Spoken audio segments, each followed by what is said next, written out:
Criteria for student selection, तलबा की दर्जाबंदी के लिए क्राइटेरिया।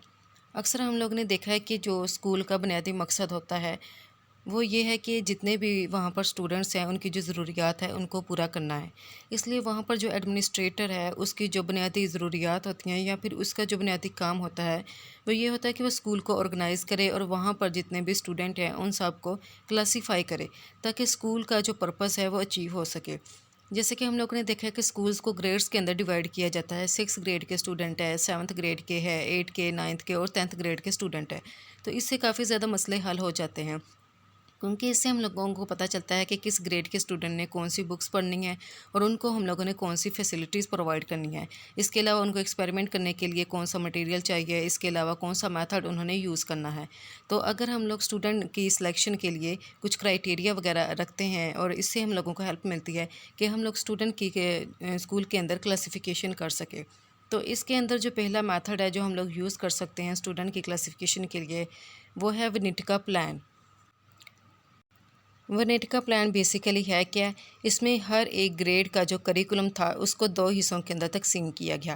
पहला था कॉमन इसेंशियल्स और दूसरा था ग्रुप एक्टिविटीज़।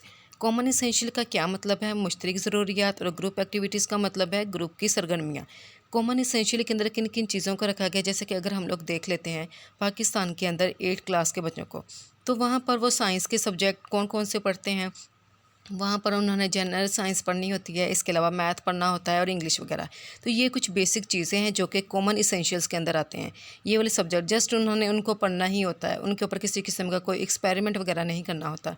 फिर आते हैं ग्रुप एक्टिविटीज़। ग्रुप एक्टिविटीज़ के अंदर डेली जो कुछ सरगर्मियाँ यानी कि कुछ एक्टिविटीज़ वगैरह आती हैं, जैसे कि 8 क्लास के बच्चे देखा जाए तो होम इकनॉमिक्स पढ़ते हैं और वहाँ पर जो है बच्चों को पता चलता है कि उन्होंने खाना कैसे बनाना है। इसके अलावा उन्होंने जो है मुख्तलिफ़ किस्म के आर्ट एंड क्राफ्ट वगैरह वो कैसे बनाने हैं। तो यहाँ पर ग्रुप के अंदर बच्चे रहते हैं और वहाँ पर कुछ अपनी एक्टिविटीज़ वगैरह परफॉर्म करते हैं। इससे उन्हें एक दूसरे से भी सीखने का मौका मिलता है।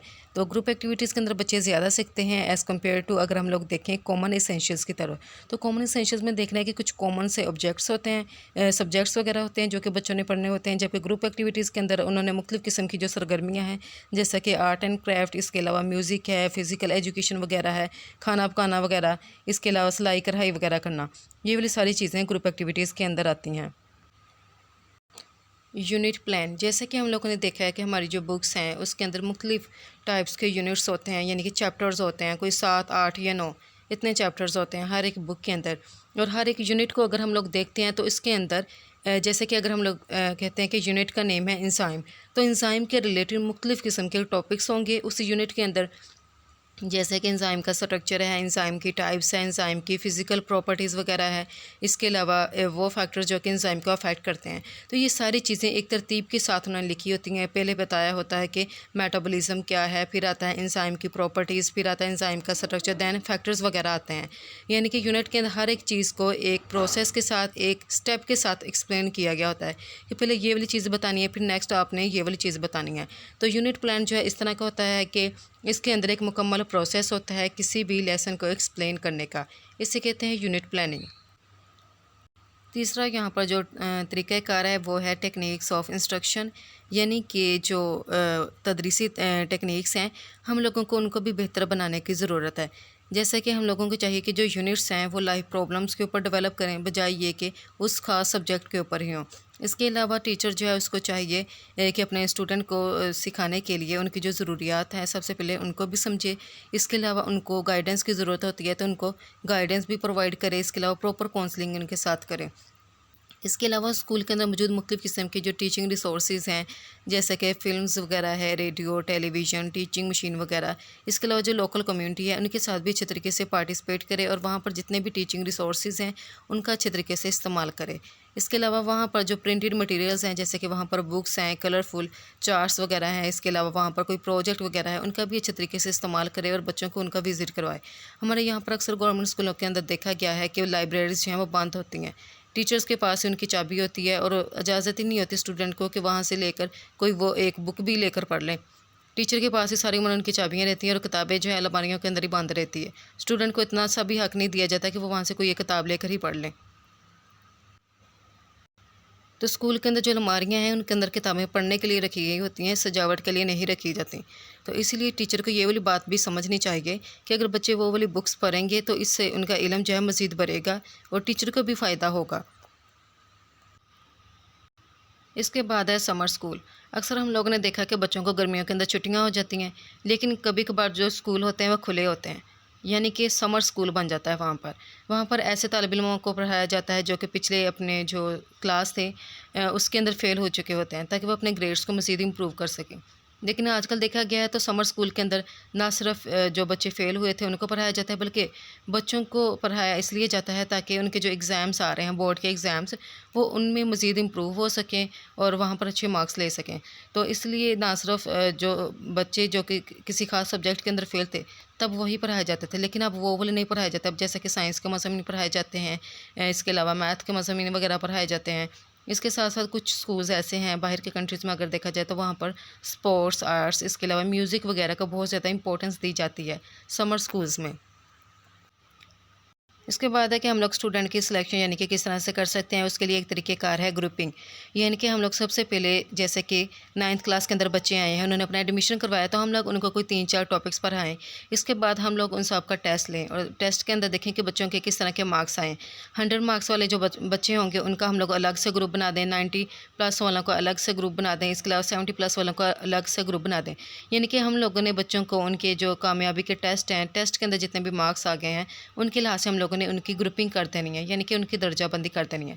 तो इस तरह जो लाइक बच्चे होते हैं वो एक साइड के ऊपर हो जाते हैं और जो कुछ स्लो और लर्नर्स होते हैं वो एक साइड के ऊपर आ जाते हैं। तो इस तरह हम लोगों को पता चलता है कि जो बच्चे अच्छे से सीख सकते हैं, जो लाइक बच्चे हैं, कि हम लोग उनको काफ़ी ज़्यादा स्पीड के साथ पढ़ा सकते हैं, और जो कुछ स्लो लर्नर्स होते हैं कि हम लोग उनको आहिस्ता आहिस्ता से ही पढ़ाएँ, क्योंकि वो आहिस्ता आहिस्ता से ही सीख सकते हैं, ताकि वो मज़ीद इम्प्रूव हो सकें।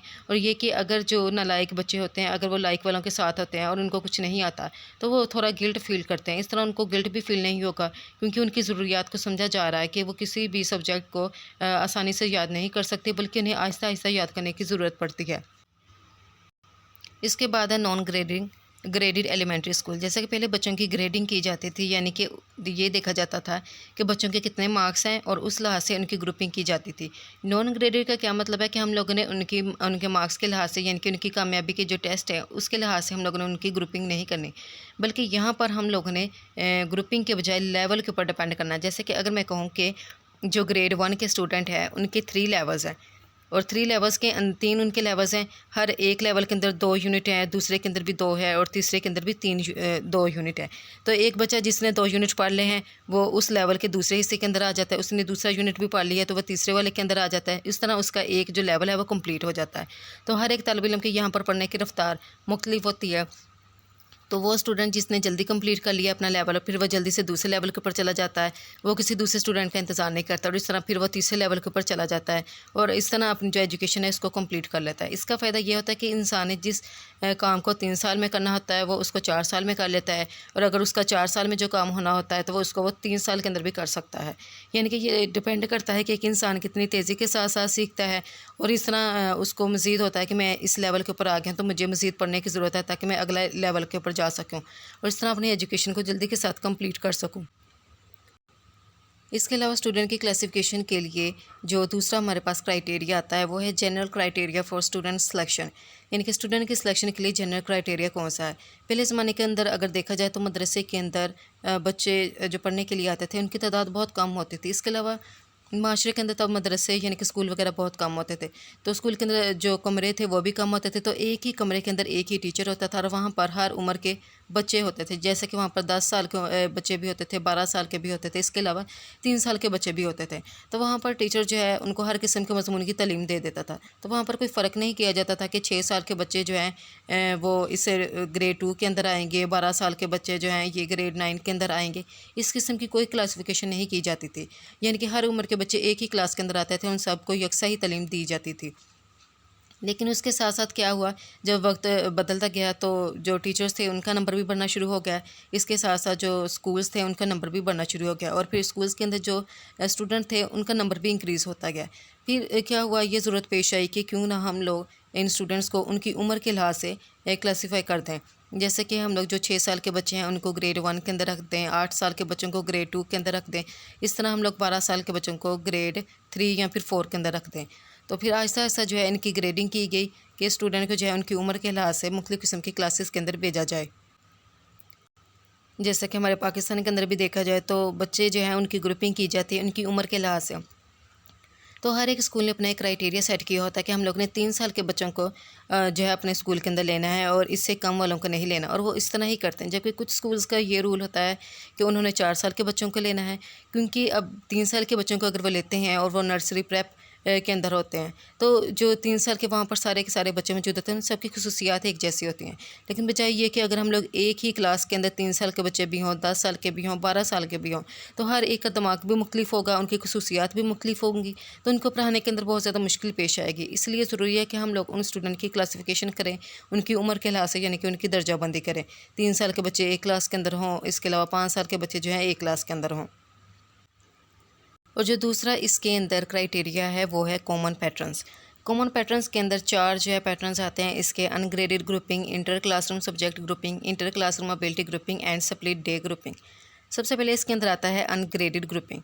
अनग्रेडेड से ही पता चल रहा है कि यहाँ पर हम लोगों ने जो स्टूडेंट है उनकी ग्रुपिंग करनी है तो उनकी ग्रेड के लिहाज से नहीं करनी। जैसे कि स्टूडेंट जो है जब स्कूल के अंदर जाते हैं तो वहाँ पर एक कमरा बनाया जाता है और उस कमरे के अंदर अनग्रेडेड ग्रुपिंग की जाती हैं।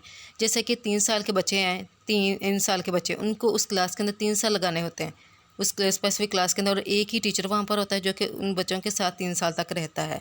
यानी कि 3, 4, 5 यानी कि 5 साल की उम्र तक, यानी कि 3 साल की उम्र उसकी होती है तब तो 4, 5, 6 यानी कि 6 साल की उम्र तक बच्चे ने उसी क्लास के अंदर ही रहना होता है। उसके बाद उसको बताया जाता है कि उसने जो है ग्रेड 1 के अंदर जाना है, ग्रेड 2 के अंदर जाना है, फिर उसने ग्रेड 3 के अंदर जाना है। यानी कि सबसे पहले ये नहीं कि बच्चे जाएँ तो पहले ही आप उनको बता दें कि आप 1 क्लास के अंदर हो, आप 2 में हो, फिर आपने 3 में जाना है। ऐसे नहीं, बल्कि पहले बच्चे जो है उनकी आप अनग्रेडेड ग्रुपिंग करें, उनको 3 साल तक ही उसके टीचर के साथ रखें ताकि बच्चे क्लास के अंदर कुछ ना कुछ सीख सकें। इसके बाद आता है इंटर क्लासरूम सब्जेक्ट ग्रुपिंग, यानी कि हम लोगों ने सब्जेक्ट के लिहाज से जो क्लास है उनकी ग्रुपिंग करनी है। जैसे कि साइंस सब्जेक्ट वाले हैं, इसके अलावा आर्ट्स सब्जेक्ट वाले हैं और फिर सीएस वाले स्टूडेंट्स हैं। तो यहाँ पर जूनियर और सीनियर का भी तस्वर होता है कि ये जूनियर क्लासेस हैं और ये वाली सीनियर क्लासेस हैं। तो अगर स्कूल के अंदर देखा जाए तो इस तरह टीचर्स जो हैं उनके मुख्तलिफ़ किस्म के फिर पीरियड्स होते हैं कि एक ने जो है पहले पीरियड के अंदर एक क्लास को मैथ पढ़ाना है और फिर जो दूसरी क्लास है उनको जाकर उन्होंने साइंस के सब्जेक्ट पढ़ाने हैं। और इस तरह दूसरी क्लास को अगर साइंस के सब्जेक्ट पढ़ाने वाला होता है टीचर, तो वो पहली क्लास को वहाँ पर जाकर मैथ पढ़ाता है। तो इंटर क्लासरूम जो सब्जेक्ट ग्रुपिंग है, यहाँ पर सब्जेक्ट के लिहाज से ग्रुपिंग की जाती है और यहाँ पर इंटर यानी कि बिटवीन, जैसे कि 2 क्लासेस हैं यहाँ पर, जैसे कि एक हो गया साइंस वाला और दूसरा हो गया आर्ट्स वाला। तो आर्ट्स वाले जो टीचर्स होंगे, अगर कोई सब्जेक्ट वो साइंस वालों को पढ़ा सकते हैं इजीली के साथ, तो साइंस वालों को पढ़ा देंगे, और साइंस वाले जो है आर्ट्स वालों को पढ़ा सकते हैं तो वो आर्ट्स वालों को पढ़ा देंगे। इसके बाद इसके अंदर आता है इंटर क्लासरूम एबिलिटी ग्रुपिंग, कि हम लोगों ने स्टूडेंट की ग्रुपिंग करनी है उनकी एबिलिटी के लिहाज से। हम लोगों ने उनका टेस्ट लेना है और जब हमने देखा कि टेस्ट के अंदर उनके नंबर काफ़ी अच्छे हैं तो उस लिहाज से हम लोगों ने स्टूडेंट जो है उनकी क्लासिफिकेशन करनी है, उनकी ग्रुपिंग करनी है। जैसे कि 9th क्लास के अंदर तलब इलम जो थे उन्होंने एडमिशन लिया, तो हम लोगों ने उनको 2 या 3 यूनिट पढ़ाए, उसके बाद उनका टेस्ट लिया, फिर देखा कि कुछ बच्चे जो थे उनके 90+ मार्क्स आए। तो हम लोगों ने क्या किया कि 80+ मार्क्स से लेकर अबव जितने भी स्टूडेंट थे उन सब का ग्रुप बना दिया और उस क्लास को हम लोगों ने क्या नाम दे दिया, सुपर क्लास का। तो सुपर क्लास के अंदर कुछ ज़हीन बच्चे आ गए, बाकी जो बच्चे थे जिनके कम मार्क्स थे उनकी एक आम सी क्लास थी, उनको उन्हीं के अंदर ही रहने दे दिया। लेकिन जो अच्छे बच्चे थे उनकी हम लोगों ने क्लास एक अलग से बना दी और उस क्लास को हम लोगों ने सुपर क्लास का नेम दे दिया। इसके बाद है स्प्लिट डे ग्रुपिंग। स्प्लिट का क्या मतलब होता है? तकसीम करना, यानी कि स्प्लिट डे का क्या मतलब है? दिन की तकसीम, यानी कि दिन की तकसीम के ज़रिए ग्रुप बंदी।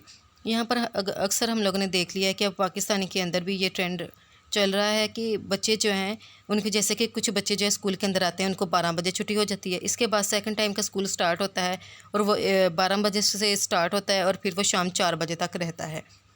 यानी कि एक स्कूल के अंदर 2 टाइम पढ़ाया जाता है, यानी कि 2 शिफ्टें चलती हैं, एक पहली शिफ्ट है और एक दूसरी शिफ्ट है। ये इसलिए किया जाता है क्योंकि जब स्कूल के अंदर बच्चे बहुत ज़्यादा होते हैं एक क्लास के अंदर, तो उनको जो पढ़ाया जाता है तो उनको समझ नहीं आती। तो अगर बच्चे क्लास के अंदर कम होंगे, उनको पढ़ाया जाए तो उनको आसानी से समझ आ जाएगी। इसलिए क्लास को 2 हिस्से के अंदर तकसीम कर दिया जाता है कि आधी क्लास जो है वो सुबह के वक्त आए और आधी क्लास जो है वो यानी कि दोपहर के वक्त आए। इसीलिए स्टूडेंट की क्लासिफिकेशन यानी कि उनकी सिलेक्शन के लिए जो क्राइटेरिया है वो यहाँ पर देखा जाए तो 3 क्राइटेरिया है। एक है हिस्ट्री क्लास से, दूसरा है यहाँ पर general criteria for student selection और तीसरा है कॉमन पैटर्न्स। हिस्ट्री के अंदर देखा जाए तो यहाँ पर विनेट का प्लान आता है, इसके अलावा यहाँ पर यूनिट प्लान है, टेक्निक्स ऑफ इंस्ट्रक्शन है, समर स्कूल है, ग्रुपिंग है and non graded elementary school. इसके बाद आ जाता है जनरल क्राइटेरिया और फिर आता है कॉमन पैटर्न्स। कॉमन पैटर्न्स के अंदर देखा जाए तो अनग्रेडेड ग्रुपिंग है, इंटर क्लासरूम सब्जेक्ट ग्रुपिंग है, इंटर क्लासरूम एबिलिटी ग्रुपिंग है, इसके अलावा स्प्लिट डे ग्रुपिंग है।